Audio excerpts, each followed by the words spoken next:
I can talk to girls, I'm way too nervous. In this video, I will show you how no matter how nervous you are, you can go and talk to any girl in any situation and win. Not only how to do that, but also how to get out of panic attacks when you're deep in them. And better, how to prevent the fear from gripping you in the first place. And that knowledge, you will use it in your whole life, even outside of dating, for any stressful situation you are in. Why should you listen to me, a random guy on YouTube with less than 300 followers talking about dating, while there are hundreds, if not thousands of those more popular with more experience and with professional editing?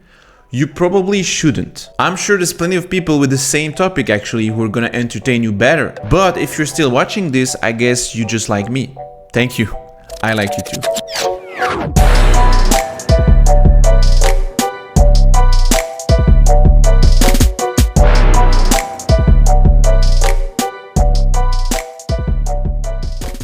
So the topic of today is nervousness. When you go talk to a girl and you are mumbling, you sweat, you can't breathe. How can you overcome that and look charming? That's what we're going to talk about today. Believe it or not, I am a shy person. I was actually bullied at school. I was having panic attacks until recently, and I still sometimes do. I used to struggle big time when approaching women, and to be honest, sometimes I still am.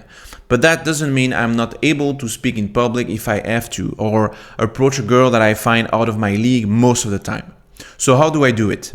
Let's begin by understanding what happens when you are panicking. It all starts with a trigger, something that kickstarts the whole process.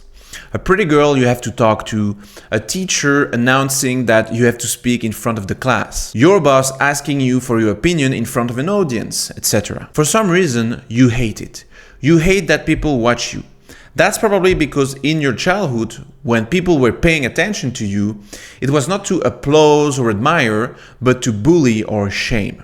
You now associate public attention to nothing good. So your body has registered that as a danger, and it triggers the release of hormones that produce stress, the fight or flight response, like I'm sure you heard about. Once a trigger is registered, you can never delete it. That neural pathway has been built, so it's there. But don't worry, that doesn't mean you still have to suffer forever. You will see. If you're a smart guy and you're pretty self-conscious, well, you're aware of that stress when it happens. You know that you can't escape or fight your boss, so you know that you will have to talk.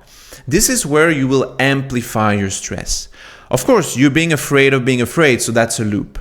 For most people, it can even transform into a panic attack. Basically, they can't calm down and they just loop and loop and loop and loop and loop to a point where they can feel like dying. It's a paradox. You create something by being afraid of it. I know that phenomenon very well. I lived it many times, to the point where I avoided those stressful situations every time I could. It reduced my self-confidence drastically. But at some point, I knew that I can't avoid it forever. At some point, you have to stop flying and start fighting. And this forced me to take control of my stress and win. So let me teach you what I learned.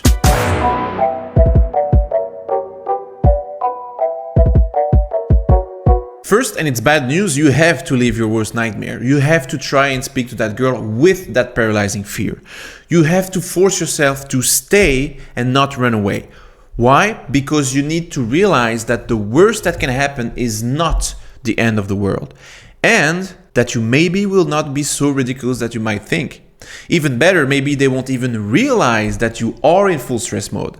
So for example, when you see that pretty girl, you decide to go talk to her and you're panicking, you stress, you mumble, you can't do eye contact. What's the worst thing that can happen? For some people, the worst is her laughing at you, making fun of you. For others, it's just being flat out ignored. Well, that's the worst. Did you die? No. Will people use that to make your life a nightmare? No. The most probable consequence will be her saying, "That's nice, but I have a boyfriend." That's it. And once you lived your worst and you survived, something clicks in you. You still fear the situation, yes, but not like if it's a life or death one. More like a really annoying thing, like a dead car battery in the winter, for example, which is what I have right now.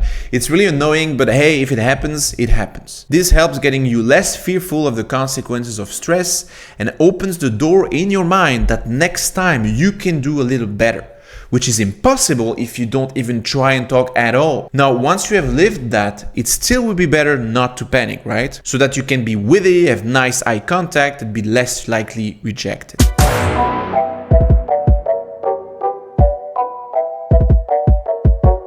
So how can you get out of the panic loop once it is full on? The answer to this is easy. If you're in full panic mode, let go. Don't try to fight it, accept it. You're in it anyways. You reach the bottom of the pit. You have nothing to fight anymore.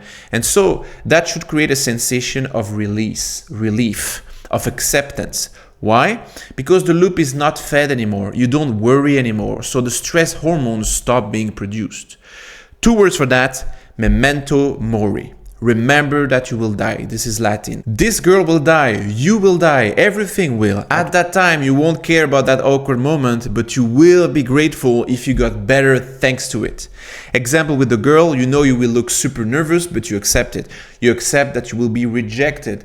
If you can't even speak coherently, you will accept that she will wonder what you want and you will look stupid. But maybe she will ask you a question. Maybe she will say, "So what's your name?" It happens. I've seen guys open a girl with just smiling at her and standing in front of her like this. Sounds creepy, yes, but that teaches you that being rejected is never a given. Maybe she will find you brave because you're struggling and she will give you a chance. Maybe she's still shy herself and so she will feel much better talking to you than with some confident guy. So once you accept the fact that you are so nervous that you might be rejected and you do it anyways, you feel better. You also understand why I told you to leave your worst, because you cannot be in acceptance of the situation if you think it's a life or death matter. So if you know no matter what happens, I will be alright, then you will feel better. If you know that being rejected doesn't kill you, the next time you're less afraid of it. Last thing about this, you can say to her that you are a bit nervous. People don't care as long as you don't make them feel nervous. If you relax the tension by laughing at your own demise, she will find you genuine and like you. If not, well, is she even a good fit? Do you even want her in your life?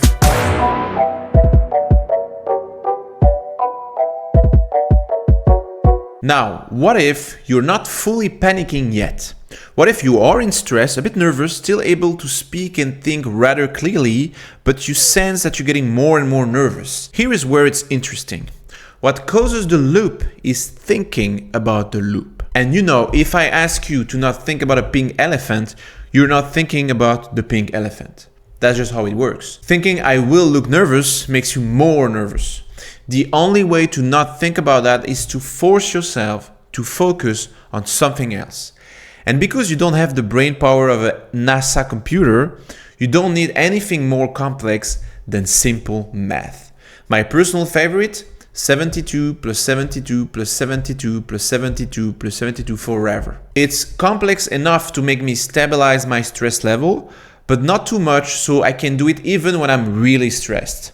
Once I realize that I have stabilized, my fear immediately stops. I know I can do that again, so I know I will not panic. Now, what if you're in the middle of a conversation? You can't stop listening to the person talking and start closing your eyes and doing math. Here, the best thing is to focus on what they're saying. Try to paraphrase, try to summarize, try to be more involved in what they say.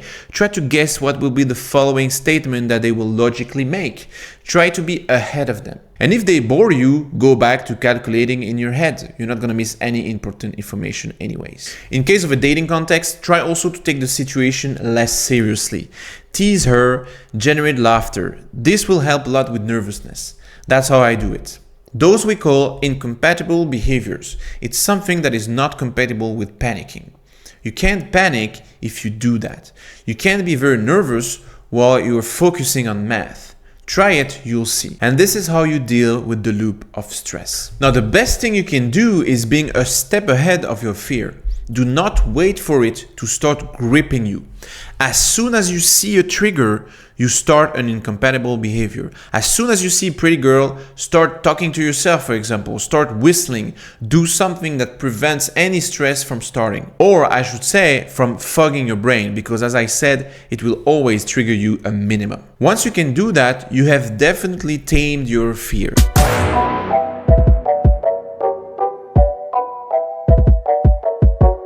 With time, the more you succeed in doing that, the less you will get triggered. Because now, every time you see a trigger, your brain has a choice between a negative outcome and a positive one. And the more positive were your experiences, the more you accumulate of those, the more excited you will actually be instead of nervous. You built another pathway in your brain linking seeing a pretty girl, for example, with getting her number or having sex, or instead of being mocked. And that, my friend, is how you can win. To summarize what you have learned, experience your worst fear by being rejected for nervousness and realize that you didn't die and you can do it again. Then, tame your stress loop by using incompatible behaviors. Focus on her voice, try to guess what the next sentence will be, paraphrase her, try to generate laughter, etc. If you can do that, then try to do it as soon as possible when you notice a trigger. Create a list of triggers and learn to recognize them immediately. It's super effective to be a step ahead all the time. And last, do that a lot of times by putting yourself in such situations as much as possible. That will reprogram your brain to associate positive emotions to the situation. Now, every time you see a pretty girl, we have to find reasons not to talk to her. If that seems like a tedious process, you're right. But it all comes down to how bad you want this solved. Hopefully, with this video, I convince you there is a way out of your hell. If that didn't help, send me a message. All info is in the video description down here. And I see you in the next one.